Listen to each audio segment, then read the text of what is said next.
el momento, con intención de cambiarnos pronto. Ajá. ¿Para Sí. dónde tiene ganas? Yo a Haris, ¿Sí? aquí ¿Eso en de dónde es? Porque Ramles sí me ubico, pero Haris no.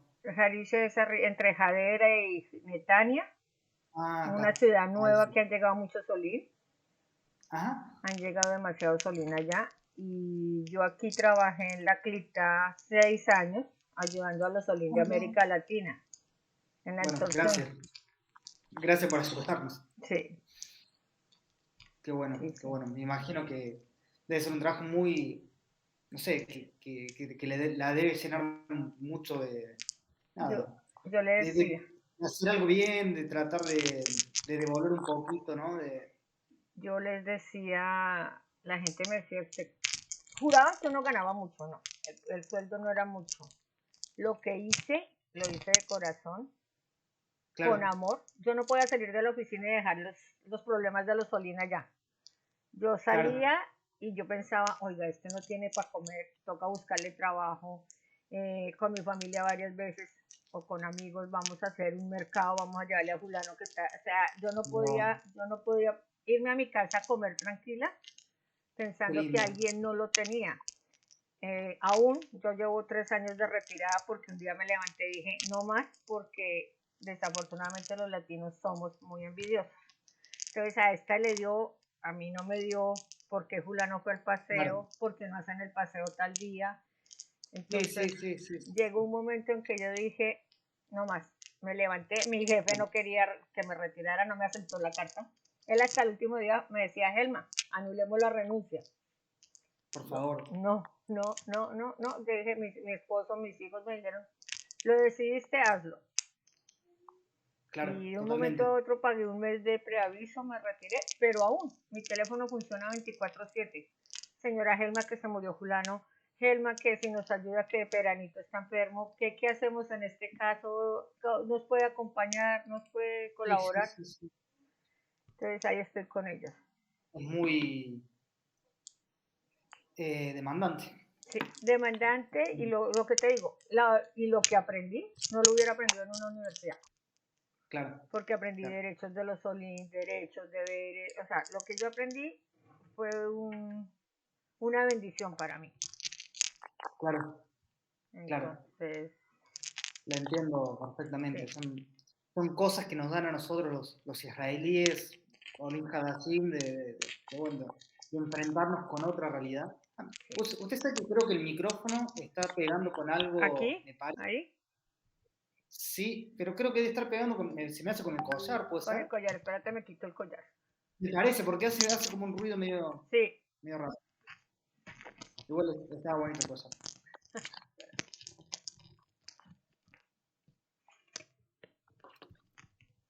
ya, Ahí va, genial. ajá. Em, sí, sí, la verdad es que el tema de la ALIA, tenía muchos amigos que, no, pero que se quejaban, o sea, diciendo, ah, bueno, pero esta plata no me alcanza, cuando estamos en el mercado esclita, ¿no?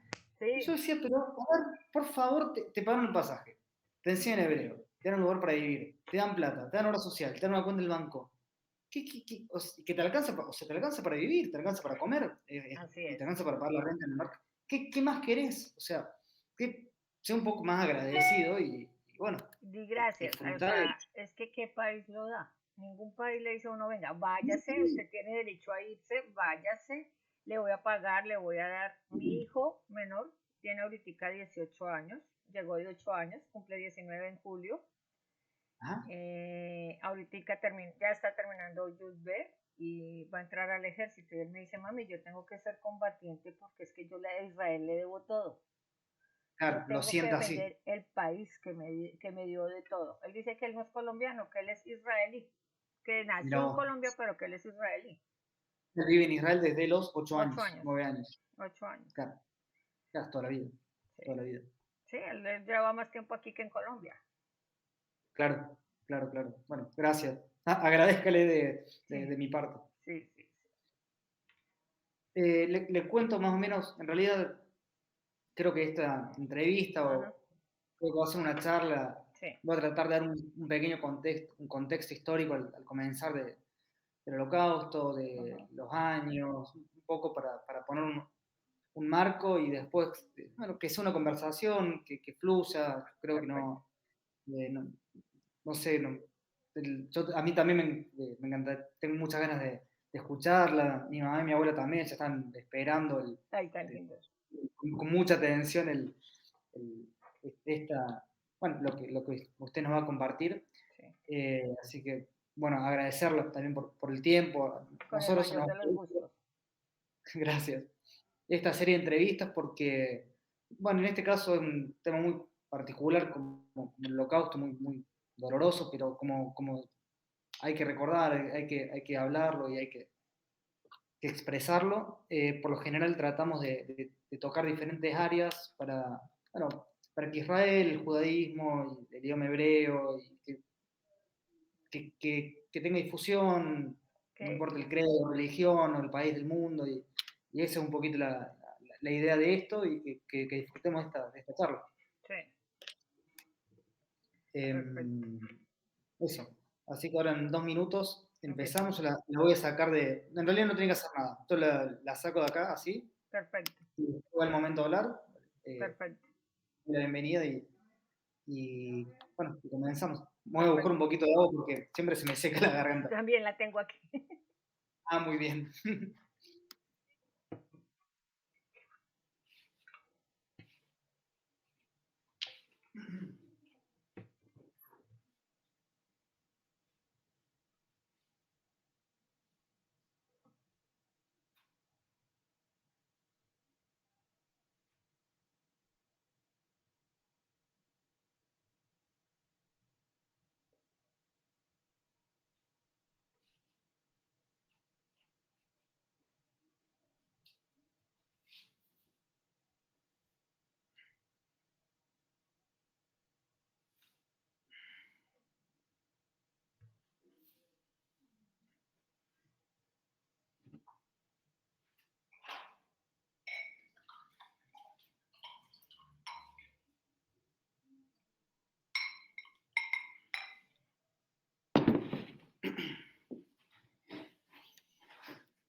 Shalom, shalom. Saludos a todos y a todas. Mi nombre es Francisco y soy uno de los fundadores de Aprende Hebreo. Que Aprende Hebreo nace con la misión de poder democratizar la educación del idioma hebreo. Ese es bueno, ese es quien soy, mi nombre y qué es lo que hago. Y estamos en la serie de entrevistas. Esta serie de entrevistas nació con la idea de poder hablar y contar temas e historias de personas que por lo general es muy difícil que, que lleguen a todo el mundo, ¿no? Ya han pasado 15 series de entrevistas y esta es muy especial. es muy especial porque vamos a hablar de un tema que es muy, muy delicado, es muy doloroso, pero hay que hablarlo, hay que entenderlo y hay que expresarlo, que es el holocausto. Antes de comenzar, vamos a esperar unos minutos que se sumen más compañeros y compañeras. Mientras tanto, si quieren ir diciendo de dónde nos están viendo, así que así podemos conocernos un poco en este espacio. Hay muchos que son alumnos de la academia, otros que no. Este es un seminario que está abierto al público, es gratuito y la idea es que puedan compartir el link con sus amigos, con sus conocidos, que llegue a la mayor cantidad de gente posible, para que, bueno, en la historia que nos va a contar Helma Katz, que pueda ser escuchada por más personas y después repetida o que le vuelvan a contar. Creo que esta es la idea, ¿no? Son cosas dolorosas, sí, es algo que sucedió y no sucedió hace tanto tiempo. Estamos hablando que esto pasó entre 1939 y el 45, 1945, que fue cuando finalizó la Segunda Guerra Mundial. Eh, Así que bueno, en un ratito vamos a dar un pequeño marco histórico y vamos a comenzar con la entrevista. Acá Silvia desde Córdoba, Argentina, Edgardo desde Bogotá, Shalom, Marco Antonio, Shalom, Shalom Juan. Eh, Así que vamos a esperar unos minutitos más a que se unan más compañeros y compañeras y vamos a comenzar. Si tienen consultas, pueden esperar al final y pueden preguntar. Eh, Jesús dice, Shalom el Kulam, Ani Colombia, Ani Garbe Barranquilla, Ani Oeb, Kol Kitashel Hebreo. Bueno, genial. Hola Jesús, desde Barranquilla. Lourdes, desde Córdoba. Shalom Oscar.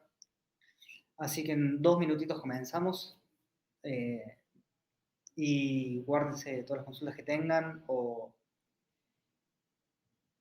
preguntas, pero va a ser algo muy, muy interesante, muy instructivo para todos. Mientras, mientras tanto, bueno, ¿qué es el holocausto? Bueno, en hebreo es la Shoah, así es como la traducción, es un genocidio que tuvo lugar en Europa, ¿sí? Durante la Segunda Guerra Mundial, bajo el régimen alemán nazi, que los nazis los conocieron como la solución final. Bueno, el cabecilla de todo esto fue Hitler, obviamente, y la principal persona que estuvo a cargo de esta solución final fue Heinrich Himmler. Esto sucede durante la Segunda Guerra Mundial. Si bien la Segunda Guerra Mundial empezó en el 39 y terminó en el 45, esta práctica del genocidio comenzó en 1941, que básicamente al principio esto comenzó llevando judíos a guetos, sacándole los derechos, después yendo a campos de concentración y después haciendo resolución final, principalmente con cámara de gas. No hay número, pero creo que el número que todos eh, manejamos o hablamos son 6 millones de personas, 6 millones de vidas, y bueno, es algo muy, muy doloroso, pero bueno, ese es el marco histórico. Y ahora vamos a darle la bienvenida a Helma para que nos cuente su historia y que nos eduque con todo este recuerdo. Hola, buenas noches. ¿Cómo Shalom, están? Helma. ¿Cómo Hola. están? Gracias por estar en esta serie de entrevistas. Gracias por instruirnos en este tema tan, bueno, como decía, doloroso para todos, pero que hay que hablarlo y hay que contarlo y creo bueno, que nos cuentes un poco tu historia, por qué hoy nos estás contando historias o cosas del Holocausto? ¿Cómo se hasta eso? ¿Cómo llegué a eso? Yo soy colombiana de nacimiento, israelí por decisión y alemana por derecho. Mi, mi abuelo y mi bisabuelo viajan a Colombia huyendo de la guerra porque mi abuelo tenía 18 años. Entonces Hitler da la orden, o se reclutan o los reclutamos, los mandamos a los campos de trabajo. Se fueron Claro. a buscar un mejor futuro. Mi abuelo quedan en Alemania mi bisabuela y mi tía abuela. Hasta ahí sabía yo en Colombia. O sea, sabía que había familiares que habían fallecido en los campos de concentración. Se salva una hermana de mi bisabuela que luego llega a Colombia. Ajá.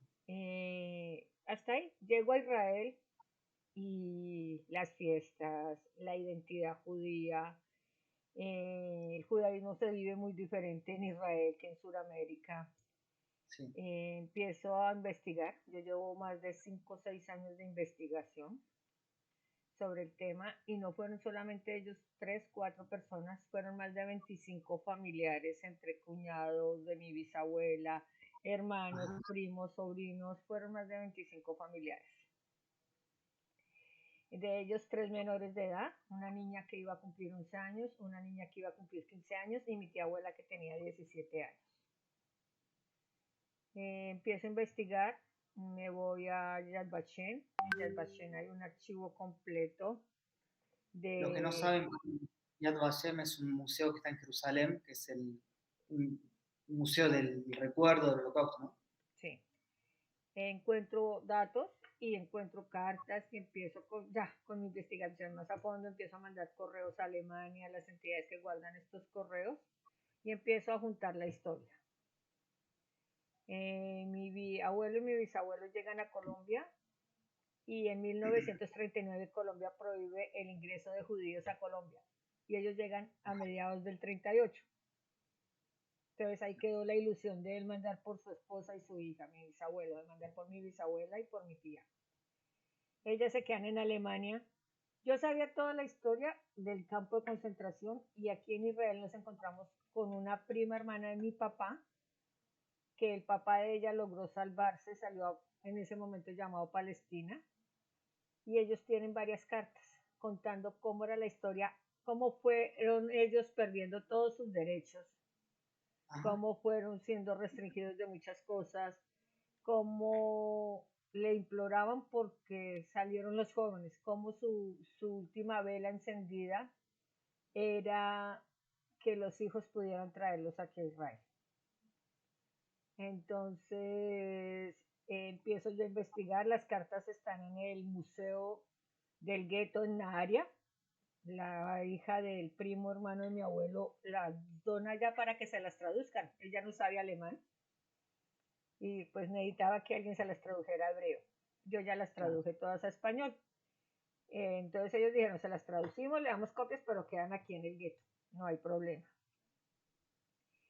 En ellas vemos tristemente de 1938 están las cartas hasta septiembre del 42, fecha en que son ellos detenidos.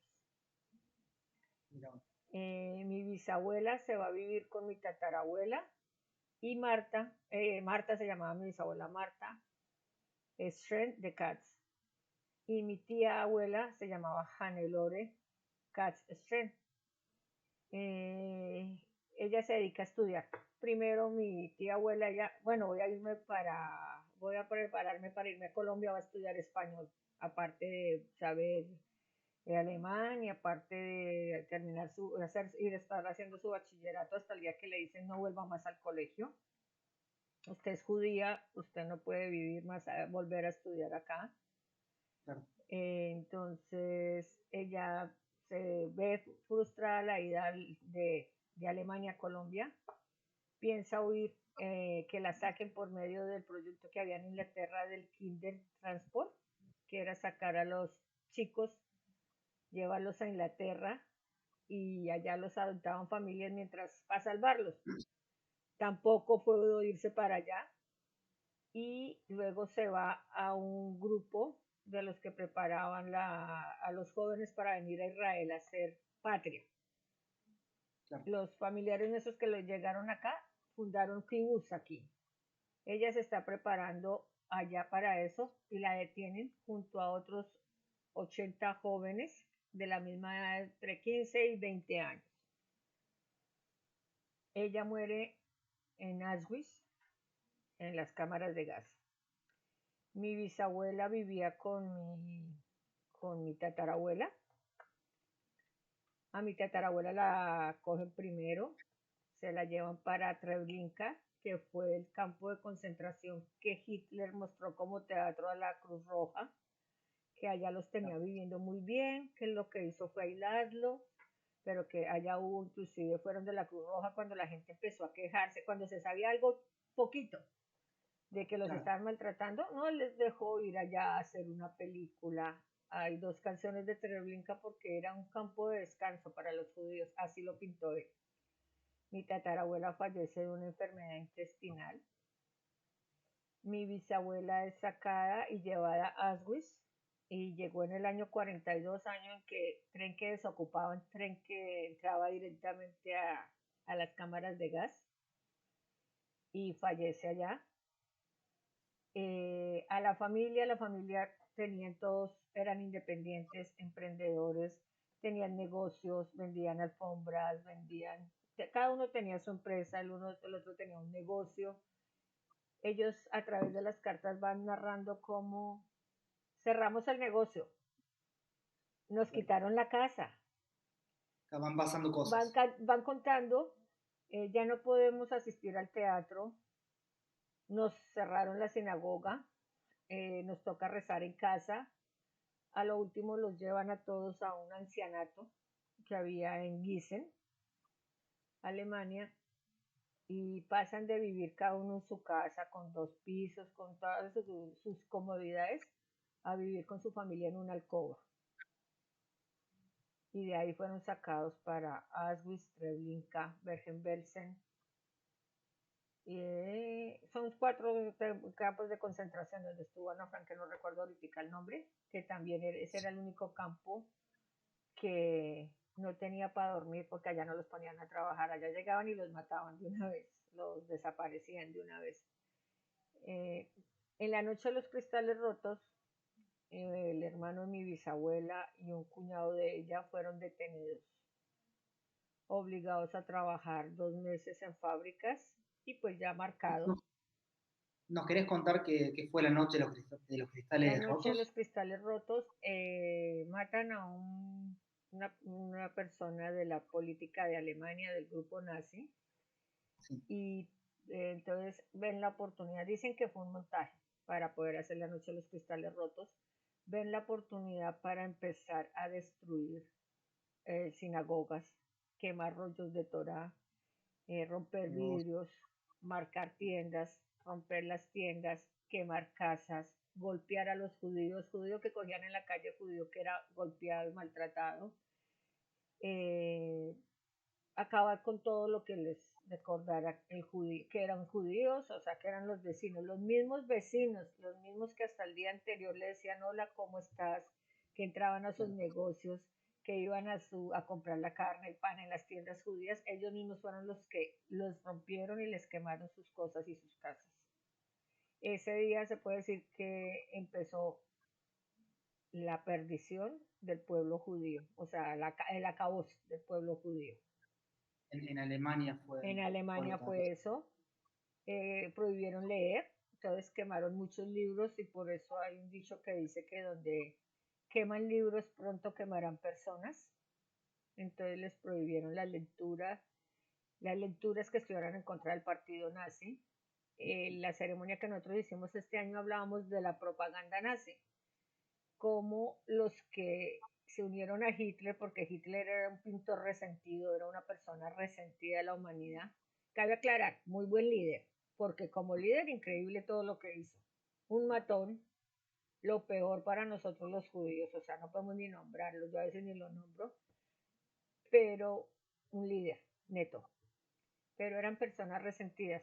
Su jefe de propaganda había sido señalado en la primaria por tener un problema en la pierna, un aparato ortopédico, había sido pobre, entonces como que siempre habían tenido que trabajar para los judíos.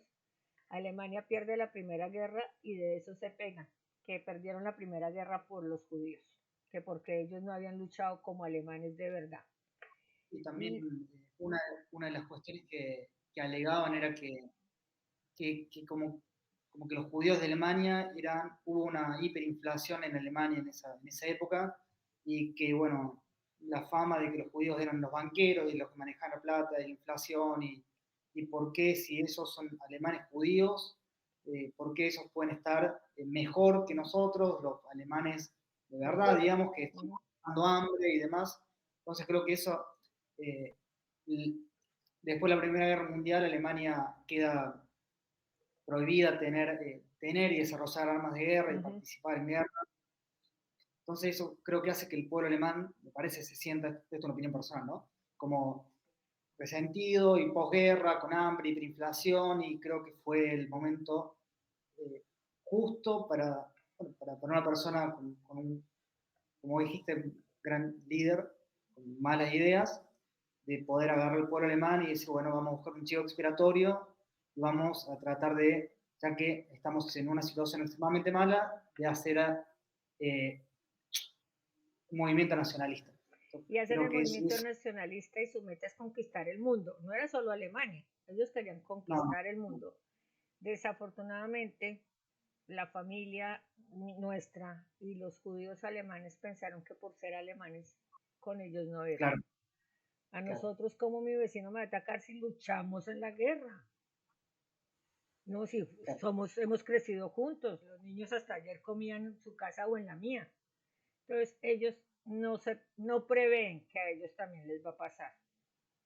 claro, claro. Eh, para que uno de los hijos, o sea, aquí a Israel llegaron más o menos 8 niños de la familia, jóvenes, niños y jóvenes, y mi tío bisabuelo Julius, él utilizó él para que le diera el pasaporte a su hijo.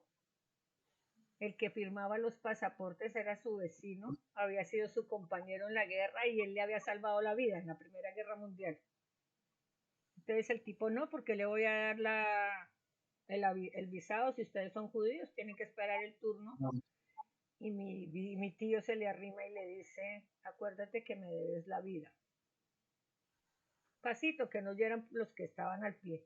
Acuérdate que me debes la vida y acuérdate que somos vecinos, fuimos vecinos.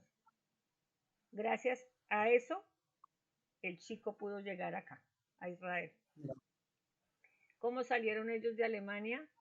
Rudolf Sonnenborg, también de la familia, primo hermano de mi bisabuelo. Él es judío de América, de Estados Unidos. Y ellos tienen mucha plata. Él antes de la guerra estuvo visitando la familia, antes, pero ya 1933, 34 más o menos, donde ya se estaba viendo como ya no trabaja el médico, ya no trabaja el abogado, ya usted no puede tener tienda, ya usted no puede tener esto. Él visita Alemania, logra salir y dice voy a ayudarlos. Él da un dinero para que Alemania deje salir a los jóvenes, en especial a los de la familia, a Palestina en esa época, o Israel, mal llamado Palestina, llamémoslo así, o Israel. Y ellos empiezan a salir porque eso tenía un costo, pagar los pasajes, no había avión, como nos tocó a los que hicimos salir ahorita, que llegamos a Israel ahorita, ellos llegaron en barco. muy fácil. Sí, para nosotros los que estamos acá hoy en Razones. día es muy fácil y podemos decir, les ganamos, intentaron acabar con nosotros y no pudieron.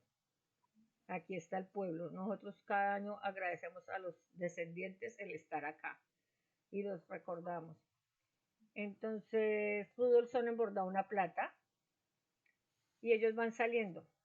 Ellos llegan a Israel y los empiezan a preparar para hacer kibbutz, pero sabemos que Israel antes de fundarse estaba en manos de los ingleses. Entonces la vida de los que llegaron acá no fue fácil.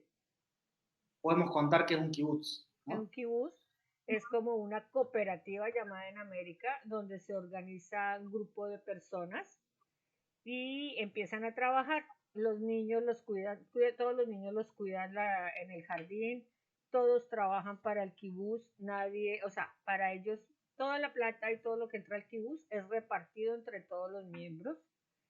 Exactamente. Es un grupo organizado, es una cooperativa donde todos reciben sus Colaborar. ayudas, reciben economía, reciben alimentos y viven como si fueran una sola familia.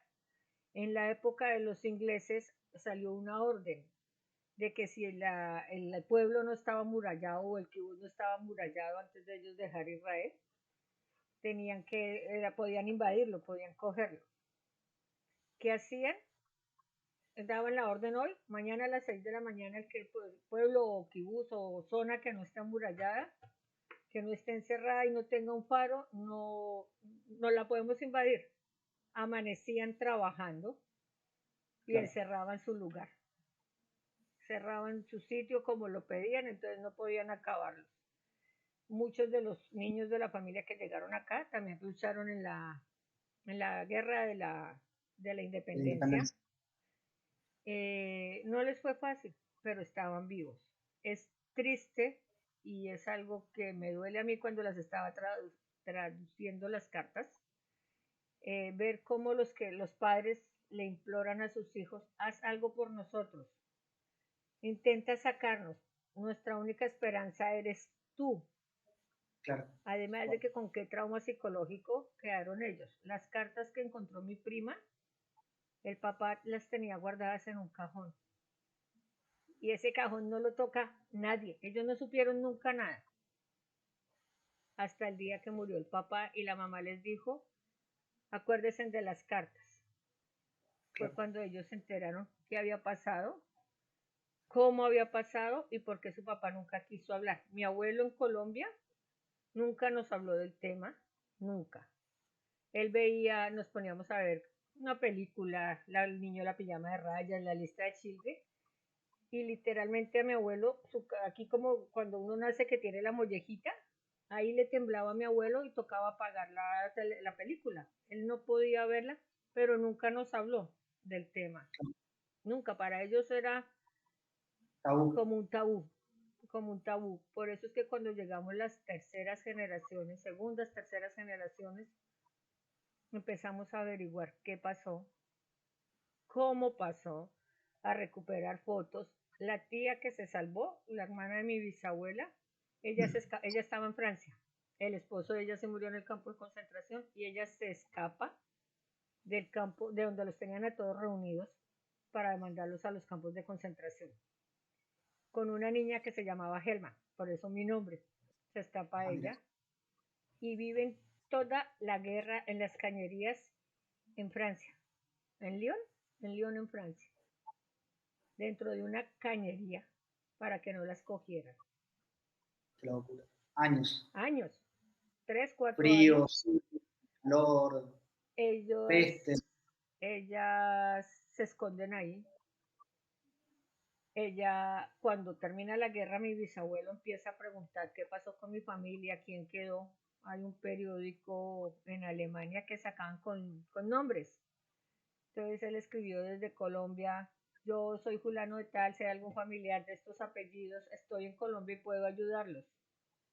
Y apareció la cuñada, mi tía abuela Irma, y él la mandó a traer, él tenía sus medios y la mandó a traer, pero ella ya, una mujer de 49, 50 años, parecía una mujer de 70 años, todo lo que vivió, todo el hambre que aguantó, porque también aguantó hambre, muy enferma porque en las cañerías que le quedó, cáncer de pulmón, cáncer en el seno, y en esa época no había quimioterapia ni nada, sino cortemos, saquemos, Claro. ¿sí? Entonces, pero ella tampoco nunca habló, nunca contó la historia. Lo único que se supo fue que ella se escapó y estuvo en unas cañerías, pero hasta ahí. Ninguno quería hablar, ninguno quería contar.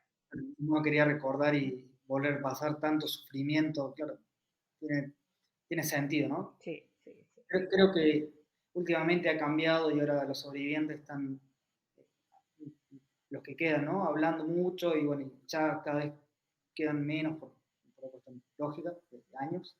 Y bueno, por eso es tan importante que en mi caso familiar, no, por suerte no he tenido parientes directos, digamos, que hayan tenido que pasar por esto. Sí, por los bolcheviques, pero bueno, eso ya es otros Otra años. cosa. Sí. Por eso es tan importante bueno, que personas como usted pueda contar, porque alguien tiene que seguir contando y después espero que sus hijos, sus nietos también sigan contando y recordando y más de historias de primera mano, ¿no? Porque es verdad, las películas o los documentales nos dan eh, Idea, una idea. ideas, nos explican, pero las historias realmente de primera mano creo que son muy conmovedoras y que realmente como que se ven y se entienden cosas y se sienten cosas muy diferentes. Así que bueno, nada de eso. Gracias. Yo Y la ahorita, dejo seguir. yo ahorita estoy escribiendo un libro. Me falta hacer un viaje a Alemania, a los dos pueblos donde ellos nacieron, para poder decir, ya tengo toda la historia completa, contado por mi tía bisabuela. Para mí ella es mi ejemplo, una niña que quiso vivir y le cortaron su vida a los 17 años. Y algo muy bonito, nosotros llevamos, se puede decir, 4 años, 3 ceremonias. Del Yom a la Shoah las hago aquí en Ramble, próximamente en otras ciudades. Y yo lo hago en español y mis hijos traducen a hebreo. Eso es lo más bonito, que ellos viven conmigo la experiencia. Mi Claro, hijo mayor, cuando el COVID, nos sentamos y él fue el que hizo todo el trabajo de hacerlo virtual. Tenemos un link que si quieren los comparto. Está en por hebreo y favor. en español. Es contada la historia de nuestra familia, de los que murieron, todo. Y fue con un programa que él hizo muy bonita. Muy bonito porque no podíamos salir, entonces como no los olvidamos y aquí está el recuerdo.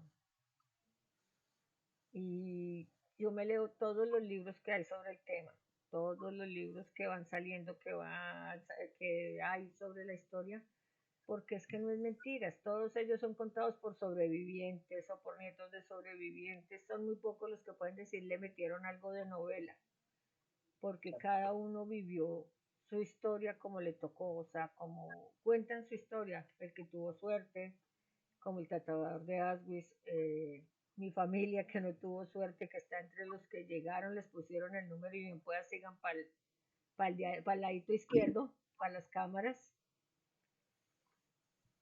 Entonces es algo muy, muy, muy, muy fuerte, pero que nunca podemos olvidar, nunca, porque el pueblo que Es- olvida está condenado a repetir su historia.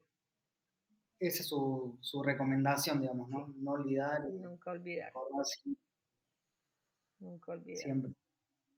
Sí, Si después querés, el link lo podemos, cuando me lo pases, lo podemos poner abajo en la descripción del video para que todos lo puedan perfecto. ver y también compartir. Y Con el estaría mayor de los genial. gustos, ahorita le digo a mi hijo que me lo envíe y se los envío a ustedes para que lo pongan ahí. Con gusto, muchas gracias.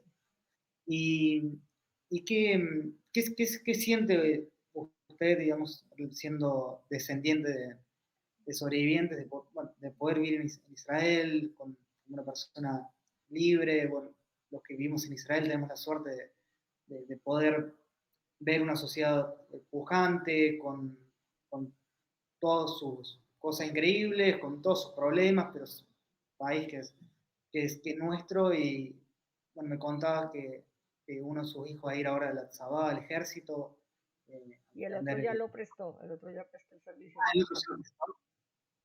¿Qué es lo que siente, digamos?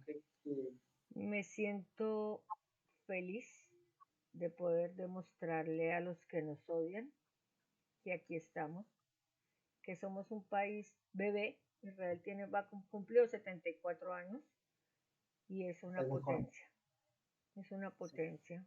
Tenemos enemigos por todos lados, pero cuando hay guerra o algo, a mí la familia me dice, ay, qué miedo.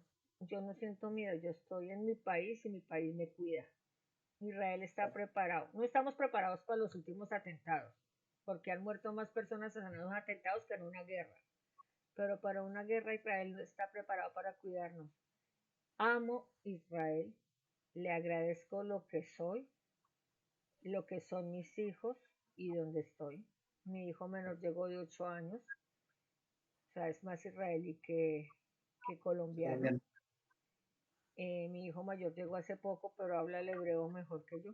Entonces es un duro, porque yo llevo 11 años y tengo problemas de pronunciación, más lo entiendo, lo leo. Es difícil, es muy difícil adaptarse y el que no está preparado para un cambio le queda más difícil. Sí, hay que tener mucha voluntad, muchas Mis, ganas. mis Es papás justo- también, mis papás y mi familia, nosotros en este momento en Israel, hay 50 descendientes de Marta Katz, que era mi bisabuela y quien sus cenizas están en Auschwitz. Entonces podemos decirle a Hitler, llamémoslo así, les ganamos, aquí estamos. Y estamos haciendo país. Y no solamente mis hijos van a hacer ejército, tengo primos que ya hicieron el ejército. eh, Todos tenemos trabajo, cosa que en Sudamérica no hay. La salud en Israel es prioridad. Por eso pudimos ser el primer país en ser vacunados, en todo, porque tienen tu historial médico. Entonces, a los que de pronto les da miedo hacer alia, los invito a que lo hagan. No hay como Israel. Y a los Yo que también. están acá y están empezando, ánimo. Yo llevo 11 años y cada día me enamoro más de Israel. Cada día conozco más porque Israel en cada esquina hay historia. En cada esquina encuentras tú una historia. Y es maravilloso. Hay comida, hay salud, hay de todo. Mucha gente sabemos cómo están nuestros países en Sudamérica y yo me levanto todos los días y doy gracias de estar en Israel y de poder estar con mis papás, de poder estar con mis hijos y gracias a ellos, gracias a los que dieron su vida por nosotros en el holocausto. Totalmente, totalmente. Y algo, bueno, obviamente que he estudiado y leído muchísimo más que cualquier persona promedio del holocausto, algo que le haya como llamado la atención o algo que tal vez, o sea, creo que todos de alguna forma tenemos un poco la magnitud de lo que ha sucedido y las atrocidades que han cometido y bueno, como le decía, cuando la historia se pasa de ser un holocausto, una guerra y le ponemos nombre, por ejemplo, el diario de Ana Frank, por ejemplo, como que tiene otra connotación para todos nosotros. Algo que tal vez que haya leído y le haya digamos, sorprendido, que tal vez que no se conozca tanto y pero si es que hay algo, digamos, tal vez no, no sé, se me ocurrió. Hay un libro que leí, o sea, de los que he leído, en nuestros corazones éramos gigantes. Es la historia de unos enanitos, no recuerdo el país, y Sí, sus mayordomos. A todos los cogen con mayordomos, se salvan porque Mengel los coge para examinarles todo. La historia cuenta cómo los desnudaba y los llevaba a las entrevistas. Miren, miren y pero ellos se hicieron pasar que eran hermanos todos. Entonces, porque este es grande y este es enano. claro, Porque, claro. pero los mayordomos pues no eran hermanos, pero ellos no iban a dejar que se los mataran. Entonces somos hermanos y somos hermanos. Entonces los cogieron a ellos, los llevaron a un lugar, claro, mejor vida, porque Mengele los tenía que ver alimentaditos para poderlos examinar y todo lo demás. Ellos todos sobreviven, eran cirqueros cuando sobrevivieron, llegaron a Haifa y el mayordomo llegó a Ramle, la ciudad donde yo estoy. Mira, Entonces, pero ese libro me marcó. Y el tatuador de Auschwitz, otro libro. otro libro de la historia de la vida real, donde como él por tener bonitos números y saber tatuar, Se pasa, salvó. se salvó, pero pasa a marcar a su propia gente. Pasa a tener que ponerles un número en la mano porque en ese momento no éramos personas, éramos números. En el momento no había Katz, no había Cohen, no había Ramírez, no había Rodríguez. Era un Creo número. que es parte de que cuando un judío entraba a un campo de concentración, creo que lo que primero que querían hacer era, si es que no lo habían hecho antes, sacarle a la persona que es una persona, ¿no? Digamos, vos no sos Elma, yo no soy Francisco, todos nos pelamos, no sé si sos Mujer, hombre, hombre, mujer, desnutridos y con un número, sos un número de un saco de hueso y piel, digamos. Creo que eso era como la primera marca, ¿no? sí. Y no hablo del tatuaje, hablo de la despersonalizar a...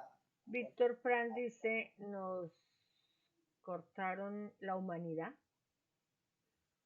nos volvieron un ente, como un animalito, porque literal, coman y comían que era una sopa, una guagadura de cáscaras, un pan duro que muchos de ellos guardaban para celebrar Shabbat. De admirar, muchos celebraban las fiestas, muchos se sentaban a rezar, a hacer un kiddush, así fuera con un pedacito de pan duro. Entonces, muchos conservaron la fe en Dios porque también hubo otros tantos que no entendían por qué Dios había hecho eso, por qué había permitido Dios que acabaran con su pueblo elegido, su pueblo preferido. Entonces, hay muchas cosas que investigar, muchas cosas que yo me puse a traducir las cartas y entonces ya sale otro tema para investigar, otra ciudad para investigar, otro lugar, eh, ir al Yad Vashem, al Museo del Holocausto aquí en Israel, lo hay en Estados Unidos, creo que en Argentina también hay un lugar, no recuerdo si es un lugar conmemorativo, En Buenos Aires creo que hay sí, así. y ver uno zapatos y pensar, yo, ¿será que ahí están los zapatos de mi bisabuela? Nosotros encontramos en una exhibición un tío de mi bisabuela, cuando te digo que empecé a investigar, que no fue solamente ellas dos o ellas tres, sino que fueron muchos más, un documentos firmados por él, también en los documentos que he conseguido eh, cartas remitidas a Mengel, al que tú nombraste, al que manejaba los campos de concentración, y la carta dice, fulanita de tal, ya le expropiamos todas sus propiedades, todas sus pertenencias, van para Auschwitz, traslada a Auschwitz, con las porciones de comida para el viaje, nunca les dieron comida, nunca con sus porciones de comida y agua para el viaje. Uno traduce esas cartas que uno, a mí se me escurren las lágrimas, porque no fue así. Y llegar allá y ni siquiera darles la oportunidad de que trabajaran lo que pasó con mi tía abuela. Todos eran jóvenes, porque llegaron y a todos los metieron a las cámaras de gas, porque no les dieron la oportunidad de que trabajaran, de que vivieran. Claro. Es muy, muy, muy fuerte, de verdad. Una de las cosas que tiene el Museo del Holocausto, bueno, tuve no sé si decir la suerte, pero estuve en el de Berlín, eh, en, en el de Ámsterdam también, y bueno, Yad Vashem, el de Jerusalén, es un poco diferente a los demás porque cuentan la historia, ¿no? Y empieza contando la historia, cómo era la vida tal vez de una familia judía tipo en Alemania, parece que era, y era vos veías y vos decís, bueno, pero esto no tiene nada de raro, digamos, aquí, qué sé yo, una persona jugando, chicos jugando, comiendo, trabajando, una casa normal, y como que te empieza a hacer ruido, bueno, ¿por qué empieza así la, la ¿por qué empieza así el museo a contar la historia? Si es normal. Bueno, ahí te das cuenta, claro, porque la vida de los judíos en Alemania, bueno, en realidad en toda Europa, Sí, era normal. Y después empieza, bueno, se empieza a transformar, empiezan a ver guetos y como que de a poquito uno va viendo y metiéndose en la piel de estas personas que han tenido que vivir toda esta transformación de sus vidas, de tener una vida normal, profesionales o no, con casa, con trabajo, con familia, y de golpe, chau, nada, un año. De golpe empiezan a perder de a poquito los derechos, como decía usted, bueno, no puedo ir al teatro, no puedo ejercer mi profesión, no puedo estudiar, pierdo mi eh, casa, pierdo mi casa, empresa. claro. Bueno, Ellos vivían tranquilos, no sé si se alcanzan a ver las fotos ahí. Ella es sí, ahí mi se ve. tía Irma, la que se salvó, y su esposo. Él era dueño de una peletera. Vendían pieles en Francia. Vivían normales. Ella es mi tía Janelore. Espérame, se las ubico bien. Ahí está. Ahí. ¿Cómo es, no? ¿Cómo es el apellido? Ella es Hannelore Katz-Streng. También Katz, claro. Ella, estos conos que se ve aquí en la foto, Sí, se los dan a los niños en Alemania cuando entran a primero de primaria. ajá, Todos los niños en Alemania reciben ese cono. Yo tengo la foto de mi abuelo, de mi bisabuelo, de ella, de mi bisabuelo, del hermano del que murió de polio antes de la guerra y de ella. Y es muy bonito, le dan ese regalo a los niños como para decirles ya dejas de ser un bebé, ahora pasas a ser un niño responsable y viene lleno de dulces, de cosas para el colegio, colorcitos y eso. Yo lo hice con mi sobrino menor, le di cuando él pasó a aquí primero, se lo todo, llevé. todo normal. Todo normal. Bien, Mi bisabuelo, él fue telegrafista en la Primera Guerra Mundial, ahí está con su uniforme. Los niños, ay, ¿me están viendo? sí, sí, sí, se ve perfecto. Espérame, pero yo no los veo ya. Ah, bueno, Aquí están los niños disfrutando. Las reuniones familiares, claro que estas fotos están un poco más borrosas, los niños yendo a esquiar, claro, una vida totalmente normal. tranquila, normal. Mi abuelo, no, este es mi tío Herbert, que él tenía polio, él falleció en el 33. Por aquí, ¿qué más hay? Las reuniones familiares, es un poco borrosa, pero ahí se ve las reuniones familiares normales, Sí, tomando té.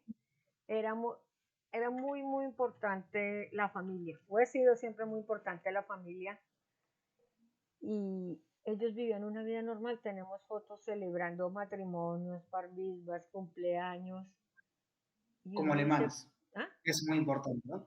Sí. Como alemanes, Como eran. alemanes, como alemanes. A mí alguien me dijo, ay, pero los alemanes mataron a los judíos, usted no es judía, ¿para qué pide la nacionalidad? Para demostrarles que gane. Claro. Yo tengo una ciudadanía alemana como judía. Mi hijo, Juan Pablo, el que te digo que es más israelí que colombiano, firmó el pasaporte alemán en hebreo. No sabía firmarlo Pero, en español, él lo firmó en hebreo.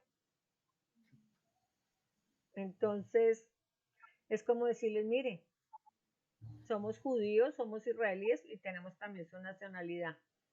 Ellos vivían como alemanes tranquilos, era una vida tranquila, y llega este loco y acaba con todo, acaba con la humanidad de ellos, pero hasta de él se burlaron porque, como anécdota, no sé si lo saben, me imagino que sí, la niña que él utilizó en la propaganda para decir, ella está en la ideología de cómo debe ser el niño ario, era una niña sí. judía.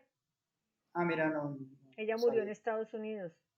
La niña murió en Estados Unidos, viejita, y ella fue la que sacó las fotos. Mire, esta era yo. Mira vos. Entonces, le hicieron gol también por ese lado. Sí, sí, realmente creo que a mí me impactó mucho en su momento entender que eran alemanes, que tenían vidas normales y que de golpe perdieron todos sus derechos, ¿no? Sí, señor. Todos. Y eso me parece que cambia un poco la percepción de la historia, porque antes tal vez uno puede tener una visión desde afuera, bueno, eran judíos que vivían en Alemania. No, no, eran alemanes exactamente igual que cualquier alemán que pertenece al partido nazi, ¿no? Cualquier alemán que haya vivido en esa época. Y eso cambia, porque quiere decir que en ese momento, bueno, yo espero que eso no suceda nunca más, que no vuelva a suceder, que fue el mayor genocidio del siglo XX. No solamente han muerto judíos, muchas minorías también. Gitanos, socialistas, homosexuales. Sí, bueno, obviamente prisioneros de guerra, ¿no? eh, soviéticos, rusos, Los un primeros, montón. perdóname, los primeros con los que empezaron a acabar y el único documento que hay firmado por Adolfo Hitler fue con las personas con discapacidades y enfermos mentales.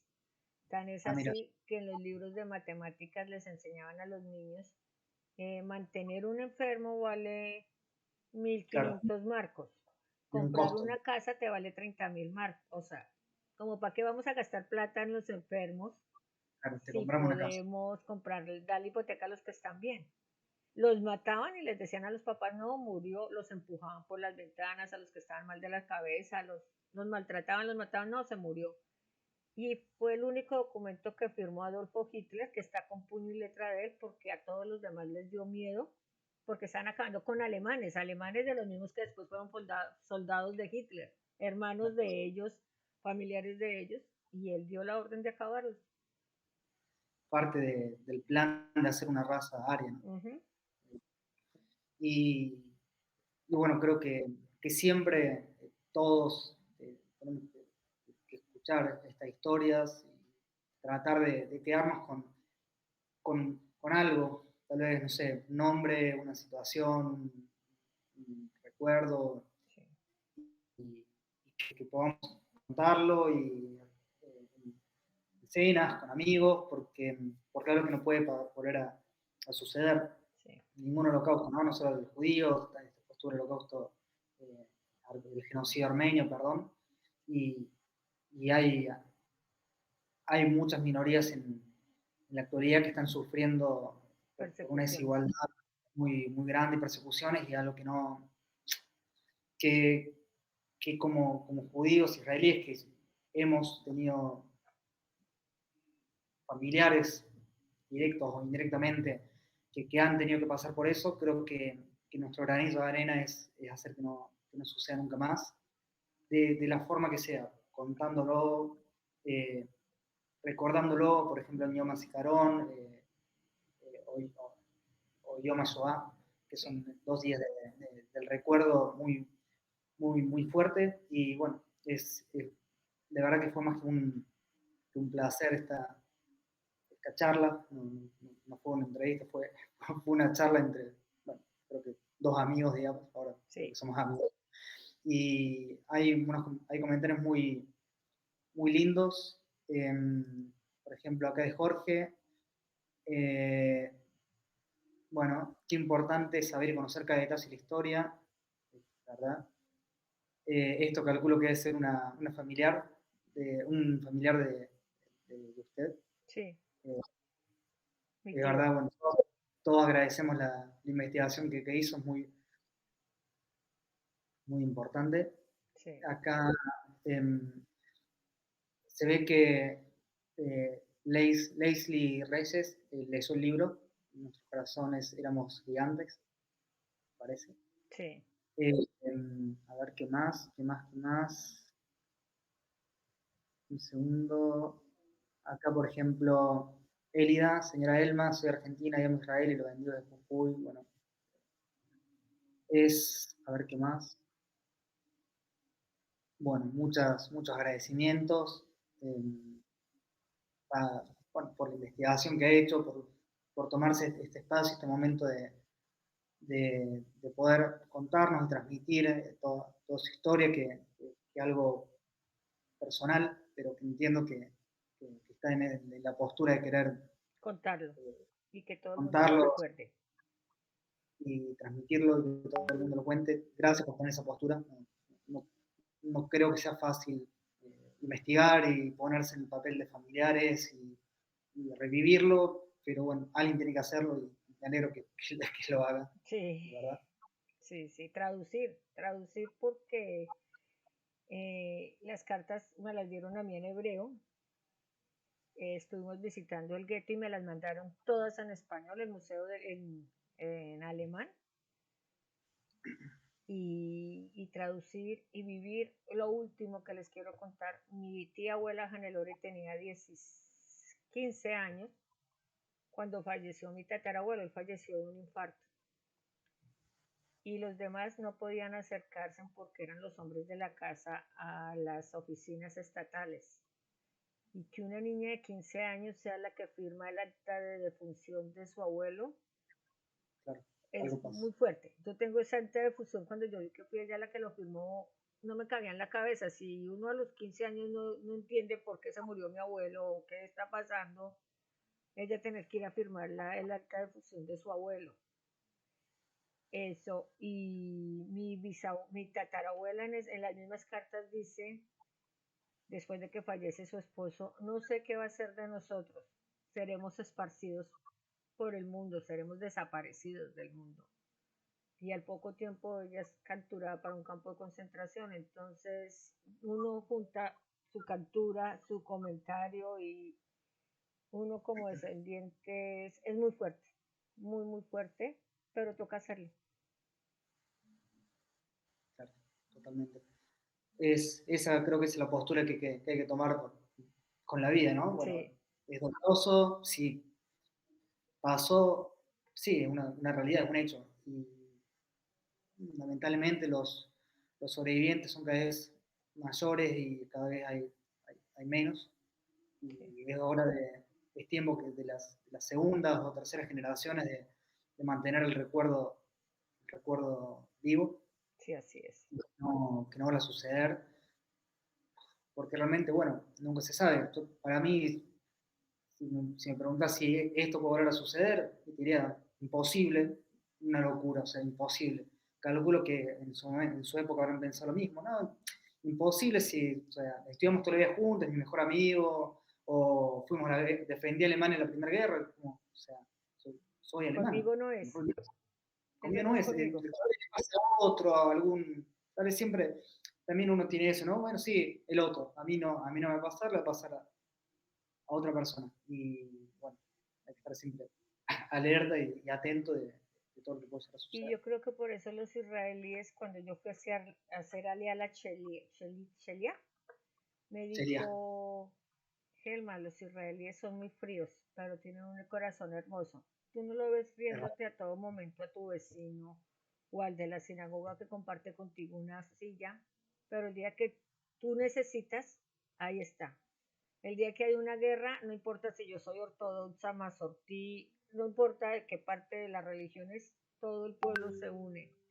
Entonces, Creo que eh, está ese sentimiento de que todos somos familia, ¿no? sí, Y sí. de Mi que hijo te todos... va a mandar a los comentarios el link del video. Él lo va a mandar a los Ah, qué bueno. comentarios. Él se llama Joseph Y Morales y hoy los va a gracias. mandar a los comentarios el link para que vean lo que hicimos hace 2 años, 3 años, 2 años, 3 años, porque hace 2 años él estaba en el ejército y este año sí hicimos ceremonia de Yom HaShoah. Lo vamos a compartir abajo del link abajo del video de YouTube que queda guardado. Bueno, también es todo. Lo transformamos en podcast, va a estar en Spotify y a todos nuestros alumnos, que son más de 50.000, lo vamos a compartir bueno, para seguir recordando. Así que vamos a esperar el link. Gracias por eso. Sí, sí. Y también, bueno, muchas gracias de verdad por compartir. Acá hay otros comentarios. Cris, que es una estudiante de la academia. Muchas gracias por la entrevista. Esperamos el libro. Todos esperamos el libro, así que Con cuando el mayor de esté, los gustos. no, Si Dios vamos lo a permite, para Yom HaShoah del año entrante. Está listo. un añito más. Un añito más. Eh, Hay más comentarios. Acá dice, recordar es muy duro, pero es peor olvidar. Es verdad. Es verdad. Eh, sí. Y entonces fue su décimo primer idioma, idioma Shoah, idioma Sicarón en Israel, ¿no? Sí, Me imagino que el primero habrá sido muy especial. sí, creo que ahí envió mi hijo el link. No aún. Si quiere, Te lo envío por privado a WhatsApp. Hijo, mándamelo. dale. Y lo Ya te compartimos lo en envío. Ya te lo envío. los comentarios. Espérame 2 segundos. No hay ningún apuro. También si tienen alguna consulta Si quieren hacer alguna pregunta, sí. con mucho gusto, con mucho gusto. Ahí está. Ahí lo voy a compartir. segundito.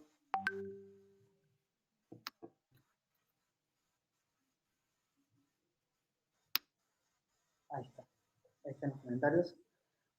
De verdad que no tengo palabras de agradecimiento. A mí personalmente me gusta mucho la historia en general. Y siempre trato de leer, instruirme, pero por eso digo, uno puede absorber la historia de muchas maneras. Eh, pero creo que de una manera a través de las historias queda más, es más real, más impactante, más de primera mano y Escucharlo. uno deja de hablar de números de 6 millones, por eso un número, y pasa a hablar de nombres, con fotos, con vida, con historia y realmente es un aprendizaje muy lindo. De verdad tenía muchas ganas de hacer esta entrevista. No, por lo general siempre tengo ganas, pero esta era es muy especial. Y bueno, agradecerle Gracias a ti. el tiempo Gracias a que ti se a la está tomando. academia por invitarme. Un placer. De verdad que fue un placer. Bueno, los dos somos Olim Hadashim, los dos somos nuevos inmigrantes en Israel y también es muy entender que esto lo has hecho durante su proceso de Aliyah también es un plus porque uno tiene tal vez un millón de cosas en la cabeza, trabajar, pagar el alquiler, Estudiar, no tiene nada, qué sé yo, no saber el idioma y también hacer esto es sin saber el idioma o sabiéndolo más o menos, también es un plus porque, bueno, es como una dificultad más, es sí. Un una barrera triunfo más más, un triunfo para uno como Lin es un punto a favor, lo logré o lo estoy logrando. totalmente. Terminar un curso en hebreo, wow, lo logré, es importante. Son cositas y el hebreo lo tomo como creo que es la bandera de Israel en el mundo, Sí, ¿no? Es nuestro y es un idioma que había desaparecido y ahora vuelve a apareció, nacer. volvió a nacer. Así que eh, muchas gracias. Creo que tenemos una última pregunta de Rachel, si puede ser, que pregunta cómo lograste superar las emociones en esa búsqueda de la historia. Es muy fuerte, pero necesitaba hacerlo. La primera vez que visité el Museo del Holocausto fue impactante porque cada cosa, cada lugar, dices, ahí estaban ellos. Es Claro, muy fuerte. Hubo lágrimas y lo que les comentaba al principio, yo tenía toda la historia de cómo fallecieron, en qué campo de concentración quedaron. Cuando me encuentro con la prima que dice ella, es igual de loca que yo porque también ella es profesora y hubo una obra de teatro en el colegio con las cartas del papá este año para celebrar Yom la Shoah, a la cual me invitó. Nosotras dos somos igual de locas, dice ella. Eh, y yo empezar a traducir esas cartas fue muy fuerte para mí, pero siempre he tenido el apoyo de mi esposo, mis hijos y mis padres para... Mi esposo es, hágale que yo estoy trabajando, usted tranquila, investigue, haga lo que necesite, que necesita hacer. Mis hijos también me apoyan, entonces, la ayudó y le dio un espacio para para que sí, pueda hacer. y me dan mi espacio, o sea, ellos me ven a mí leyendo y ellos saben que yo puedo leer mi libro en un día o en 2 días y me dan mi lugar. Entonces he tenido la oportunidad de poderlo estudiar, pero, o sea, todas las historias de mi familia me duelen, pero la que a mí me tiene marcada es la de mi tía abuela, Hannah Loren, porque estudió para ser buena ama judía, se va a prepararse para ir a Palestina, estudia el inglés, estudia el español y termina hecha cenizas. Esa es la parte más dolorosa, la que más duro me ha dado. Acá hay un mensaje de Hane que dice, bueno, toda la familia Katz te agradece por la investigación, necesitamos saber la verdad y solo fuiste tú quien lo lograste y te queremos mucho, así que bueno, Gracias. así que creo que es el mejor mensaje para cerrar esta charla que tuvimos. Francisco, a ti, Muchas gracias. a ti. Este, este canal o este espacio está abierto para lo que quieras, para lo que necesites, para Muchas cuando gracias. lo necesites, sin dudas. Y bueno, creo que es todo por hoy. Toda, toda, Gracias, toda. Francisco, a ti. Bacachá. Muchas gracias Buenas noches a y todos. muy buenas noches. Leitraut. Chao. Genial. Bueno, ahí ya salimos al aire. Ajá. Gracias, de verdad. Mira, te juro que tengo un nudo Es muy fuerte. en la garganta que... Sí, Sí. es muy fuerte.